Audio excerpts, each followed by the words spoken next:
Your Honor is a law-abiding citizen. And when you receive the criminal summons from this court,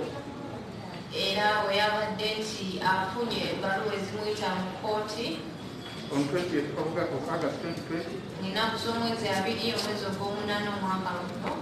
you obediently brought himself to court. On August 28th, 2020, he brought himself to court.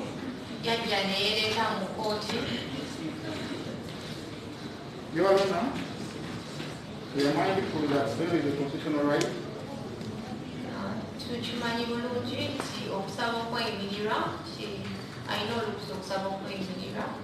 and Your Honor, court has power to grant the same.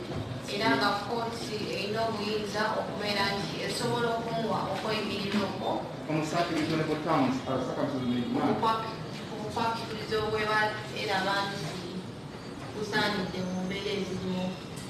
The offense with which the accused person is charged, Your Honor, is bailable.